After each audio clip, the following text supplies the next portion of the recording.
2014년도 5급 컴퓨터 네트워크 문제 풀어보겠습니다. 근거리 통신망에서 사용하는 매체 접근 제어에 대해서 물어보고 있습니다. 자, 유선 랜, 그 다음에 무선 랜. 여기서 사용하는 MAC, 매체 접근 제어의 유사점과 차이점에 대해서 설명을 하라고 했습니다. 자, 유사점이라고 하면은, 이 전송하기 전에 채널을 감지해야 되죠. 네. 전송하기 전에 채널을 감지하고, 그 다음에 전송을 합니다. 그런 게 있겠고, 차이점이라고 하면은, 차이점. 이게 유선에서는 CSMA CD를 사용을 하죠. 그래서 충돌을 검출을 합니다. 근데 무선에서는 CSMA CA를 사용을 하죠. 충돌을 회피합니다. 뭐 이런 차이가 있겠네요. 뭐 자세하게 쓸 수도 있겠지만 일단 뭐 그냥 간단하게 하고 넘어가겠습니다. 자세한 내용은 좀 책을 참고해 주셨으면 좋을 것 같아요. 자, 2번입니다. 자, 유선랜에서 사용하는 맥을 무선랜에서 그대로 사용하지 못하는 이유를 물어봤습니다. 자, 이것도 네트워크 교재 보면은 잘 정리가 돼 있어요. 그거 보시면은 뭐 거기 있는 내용 그대로니까 좋습니다. 자, 첫 번째로는 이 전력이 충분하지 못해요. 무선 같은 경우에 전력이 충분하지 못하기 때문에, 그래서 양방향 송수신을 할 때 분리하죠. 그래서 송신을 하고 그 다음에 수신하고 이걸 따로따로 처리를 해줘야 되죠. 네. 그래서 이거는 유선이랑 다르고요. 유선에서 사용하는 방식을 그대로 사용할 수가 없고, 두 번째로는 장애물이 있을 수 있습니다. 무선이기 때문에. 자, 이렇게 장애물이 있으면 유선은 이렇게 선으로 돌아갈 수가 있는데 무선은 그게 아니죠. 가다가 이제 장애물에 걸릴 수 있으니까 장애물에 의해서 충돌이 감지되지 않을 수 있죠. 그런 차이가 있겠고, 또 하나는 뭐 기지국 간의 거리가 이렇게 멀 수가 있어요. 엄청나게 멀 수가 있습니다. 그럼 신호가 가다가 감쇄가 되겠죠. 감쇄가 되기 때문에 여기까지 도달을 못할 수가 있습니다. 유선은 그 거리를, 가능한 거리를 미리 계산해서 선을 다 연결해 놨으니까 되고 안 되고가 딱 명확하죠. 근데 무선은 이 감쇄에 의해서 될 수도 있고 안 될 수도 있고, 이게 불확실한 부분이 있죠. 네, 뭐 그렇게 세 가지 정도 할 수 있겠습니다. 자, 3번입니다. 자, 충돌이 발생했을 때 감지 방법과 복구 방법. 자, 감지 방법은, 자, 무선에서는 에크를 받아요. 확인 응답을 받죠. 자, 이걸 받음으로 인해서 충돌이 발생을 안 했다는 거를 알 수가 있습니다. 자, 그렇고요. 그 다음에 복구 방법은 에크를 못 받으면은 일정 시간이 지난 다음에 재전송을 하게 됩니다. 재전송해서 복구를 하게 됩니다. 네, 그렇게 하고요. 다음 4번 가겠습니다. 자, ABC 노드, 무선 노드 3개가 이렇게 있는데, 각 노드의 전송 범위는 이웃하는 옆 노드까지만 간다. 자, A에서 C까지는 이제 못 간다는 얘기예요. 자, 그랬을 때, 자, 히든 노드 프로블럼, 자, 숨겨진 지국 문제가 되겠습니다. 자, 이 그림을 이용해서 설명을 해라 그랬습니다. 여기 좀 좁으니까 이쪽으로 옮겨서 가볼게요. A, B, C, 이렇게 있고요. 네, 이렇게 있으면은 먼저 A가 전송을 합니다. A가 B한테 이제 전송을 할 거예요. 그러면은 뭐 좀 시간 기다렸다가 DFS 시간 기다렸다가 보내죠. 자, 이때 RTS를 보냅니다. 자, RTS를 받으면은 여기서 또 시간 좀 기다렸다가 SIF 시간 기다리죠. 자, 여기서 응답을 보냅니다. 이제 CTS를 보내죠. CTS를 받으면 또 SIF 시간 좀 기다렸다가 이제 여기 데이터를 이렇게 보냅니다. 자, 데이터 다 받으면 또 기다렸다가 에크를 보내죠. 네, 이렇게 하는데 이 A가 보낸 신호는 C에게 못 가요. 멀기 때문에. 근데 B에게 보낸 시간은 B가 보낸 이 신호는 C가 받을 수가 있죠. 그래서 이렇게 가는 거죠. 여기가 CTS를 얘가 이 시점에서 받을 수 있습니다. 에크도 여기서 받죠. 네, 이렇게 돼요. 근데 이 A가 먼저 RTS를 이렇게 보냈을 때 C는 모르죠. 이때는 이 채널이 사용 중이라는 거를 C가 알 수가 없습니다. 이게 숨겨진 지공 문제죠. 너무 머니까 숨어 있습니다, A가. 근데 B가 이 CTS를 보낼 때는 B한테서 CTS는 받을 수 있어요. 그래서 이걸 딱 받을 때 여기에 이게 얼마만큼 이 채널을 쓰겠다는 시간이 들어가 있어서 여기에 타이머를 설정을 합니다. 이게 NAV죠. 네트워크 할당 벡터. 그래서 이게 가다가 이제 에크 신호 받으면 끝나게 됩니다. 그래서 이 시간 동안 C는 충돌이 일어날 걸로 예상을 하고 전송을 하지 않습니다. 그래서 원인하고 그다음 이거에 대한 해결은 여기서 이 그림으로 다 해결이 설명이 되겠습니다. 이렇게 하고 2번으로 넘어가겠습니다.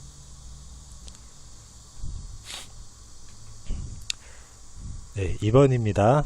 IP 버전 4의 주소 고갈이 돼서 IP 버전 6로 전환이 되는데요. 자, 이때 헤더에 도입된 중요한 변화가 3가지 있다고 했습니다. 자, 그거에 대해서 설명을 해봐라 그랬습니다. 자, 첫 번째로는 이 기본 헤더가 있어요. 기본 헤더가 있는데 IP 버전 4에서는 이게 20바이트고 옵션이 0에서부터 40바이트 해가지고 이 헤더의 크기가 20에서 60바이트까지 였었죠. 근데 IP 버전 6에서는 그냥 40바이트 고정입니다. 기본 헤더만 그냥 40바이트예요. 자, 이렇게 된 거고, 자, 이렇게 기본 헤더만 딱 40바이트 한 거는 이 옵션 같은 경우에 이제 라우터에서 검사를 따로 하지 않고 처리를 하지 않기 위해서 따로 뺐습니다. 그래서 라우터에서 경로 지정을 빨리 할 수가 있어요.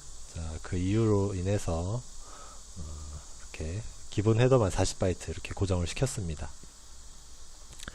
이렇게 되고요. 네, 또 하나는 자, 트래픽 분류, 그 다음에 흐름 레이블이라는 필드들이 생겼습니다. 자, 이거는 멀티미디어 데이터를 처리하기 위해서 있다고 보시면 돼요. 자, 트래픽 제어와 트래픽 분류, 그 다음에 흐름 레이블이 되겠습니다. 그 다음에 헤더의 체크섬이 사라졌어요. 체크를 하지 않고, 체크섬을 계산해서 오류를 판단하지 않고, 이거는 그 별도로 뭐 TCP나 이쪽 전송층에서 처리를 하도록 그렇게 했습니다. 그래서 이거의 목적은 빠른 처리입니다. 네. 이 인터넷층에서 처리를 빨리 하기 위해서 헤더 체크섬을 없애버렸고요. 자, 그 다음에 이렇게 해서 3가지 해주면 되겠죠. 자, 이번에 제외된 개념 2가지를 설명을 하겠죠. 1번이랑 2번이 약간 좀 중복되게 설명을 할 수도 있을 것 같은데 자, 서비스 유형이 제거가 됐습니다. 서비스 유형 IP 버전 4에서 자, 이게 없어진 대신에 트래픽 분류와 흐름 레이블이 생긴 거죠. 서비스 유형이 제외됐고, 그 다음에 이 위에서 얘기했던 체크섬 이게 사라졌습니다. 네, 이렇게 하고요. 3번 넘어가겠습니다. 인텔코어 IP 버전 4를 유지한 채 IP 버전 6로 전환이 됐어요. 자, 이때 IP 버전 6에 접속된 두 노드 간, 자, S와 D다. 통신을 하려면은 IP 버전 6와 IP 버전 4 간의 전환 방안이 도입되어야 한다 그랬습니다. 그래서 두 개가 통신할 건데 여기도 버전 6고 여기가 버전 6예요. 사실 그냥 보내면 될 것 같은데 여기가 그게 안 되죠. 이 중간에 IP 버전 4가 중간에 위치하게 됩니다. 전 세계의 모든 네트워크를 IP 버전 6로 한 번에 바꿀 수가 없죠. 그래서 중간 단계를 거치기 때문에 자, 이때 대책이 필요합니다. 그때 첫 번째로 대책으로 할 수 있는 게 이중 스택입니다. 자, 이중 스택이라는 거는 이 안에 IP 버전 4와 IP 버전 6를 둘 다 처리할 수 있게 중복 데이터를 다 갖고 있는 거예요. 자, 그래서 보낼 때는 이걸로 처리를 해서 보내다가 이 중간에 IP 버전 4 영역을 거칠 때는 자, 요쪽으로 처리를 했다가 다시 돌아오면 이거에서 이 두 개를 다 가지고 있는 거죠. 네, 그래서 동시에 두 가지 버전을 지원을 한다고 보시면 되겠습니다. 그 다음에 터널링이 있습니다. 터널링. 자, 터널링은 그냥 IP 버전 6로 패킷을 만들어요. 자, 이렇게 가다가 이 IP 버전 4의 구역에 들어가서는 이 위에다가 IP 버전 4 이렇게 추가로 붙입니다. IP 버전 4의 헤더를. 자, 그래서 여기서 다 처리가 돼요. 처리가 끝나고 이제 IP 버전 6 구역으로 나오면은 얘를 제거하고 IP 버전 6로 다시 처리를 하는 거죠. 그게 이제 터널링입니다. 그래서 이 두 가지 방식으로 처리를 해줄 수가 있겠습니다. 그래서 이 IP 버전 4에서 6로 넘어가는 그 중간 단계에 대한 해결책을 이 네트워크 교재에서는 세 가지를 제시를 하고 있는데, 이중 스택과 터널링, 그 다음에 헤더 변환이죠. 자, 이 헤더 변환 같은 경우에는 IP 버전 6에서 IP 버전 4로, 아니면은 또 반대로, 자, 요렇게 보낼 때 헤더를 변환시켜 주는 거예요. 자, 6와 4가 있으면은 이렇게 바꿨다가 이렇게 바꿨다가 하는 거죠. 근데 이거는 이제 양쪽 단말이 한쪽은 IP 버전 6고 한쪽은 IP 버전 4니까 이 문제에서는 두 IP 버전 6 노드가 아니라고 했죠. 그래서 지금 문제에서 요구하는 거는 이렇게 두 가지 해주시면 되겠습니다.